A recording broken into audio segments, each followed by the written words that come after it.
Mim, happy ka? Yes.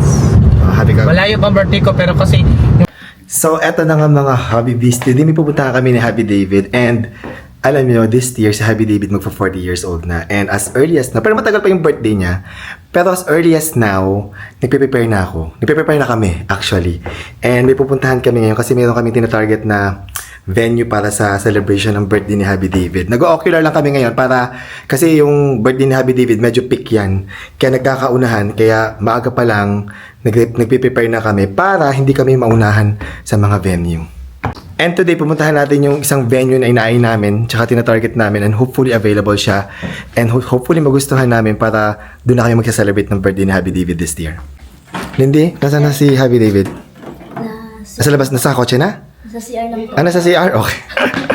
Una na kami, Lindy. Alis na kami. Tapos, bahala na kay Tia Julie dito, ha? Opo, sir. Ingat po. Thank you. Lindy, hindi na kami dito pala kakain, ha? So, marami naman tayo dyang ulam, diba? Opo, marami pong tira. Super dami ulam. Ay, magdala kaya ako ng mga dessert, ha?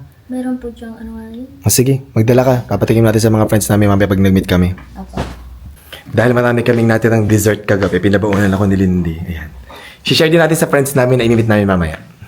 Nakarating na kami sa hotel na tinitingnan namin ni Happy David, and pagpasok pa lang namin, nagustuhan namin agad kasi malawak siya, as in very spacious. Na-imagine namin sa labas merong registration area tapos may photo booth din. Pagpasok naman is napakalawak na cocktail area bago siya pumasok ng main hall. At pagpasok na nga namin ng main hall, nagustuhan agad namin ni Happy David kasi malawak talaga siya at perfect sa number of guests na gusto naming i-invite. Happy David is turning 40 and it's a milestone, kaya naman gusto namin ng magandang celebration para sa kanya. Alam niyo naman, ito na yung age na magkakaroon ng midlife crisis. Char lang. Ang request kasi ni Happy David is magkaroon ng parang birthday show type na celebration. Tiningnan namin tong holding area para sa celebrator at napakaganda, na gustuhan namin kasi very exclusive siya. Sobrang laki ng holding room at sigurado makakapag-prepare ng maayos si Happy David para sa kanyang special day. At dahil nga magiging parang birthday show ito, syempre kailangan din namin ng holding room para sa mga performers like singers, dancers, saka mga band. Ipinakita sa amin yung taas na holding room at naloka kami kasi sobrang ganda, as in sobrang spacious, sobrang lawak. Siguradong hindi magsisiksikan ng mga performers dito. In fact, pwede silang magtuguan dito, char lang. Sigurado makakapag-prepare din ng maayos sa mga performers sa holding room na to. At hindi nila kailangan mag-agawan ng salamin at saka ng ilaw. Nagustuhan talaga namin kaya nag-go na kami.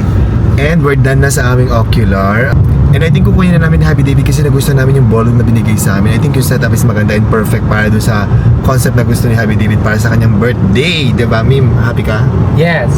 Happy ka? Malayo pa ang birthday ko pero kasi yung birthday ko December, mahirap makahanap ng venue na. Kaya, ginuha na namin. Maaga pa, dapat nag-reserve na.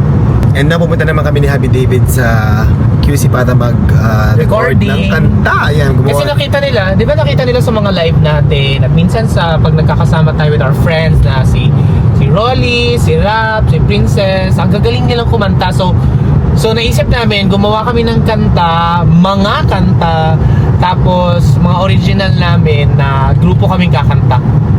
Yeah, and today is the day para mag-record. Sobrang exciting. We're here. Ito yung alam naman nila.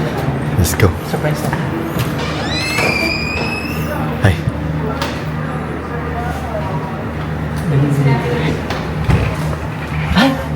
Hello!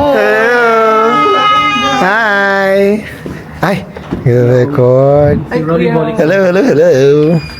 Ito naman ang passion project ni Happy David with our good friends Tet, Ses, si Rap at saka si Rolly na members ng Ryan Kebyab Singers. Magre-record sila ng 3 original songs and we're very excited na marinig nyo to. Alam nyo ako, masasabi ko talaga na very stage hobby ako kasi sinusuportahan ko lagi si Happy David sa kanyang mga passion.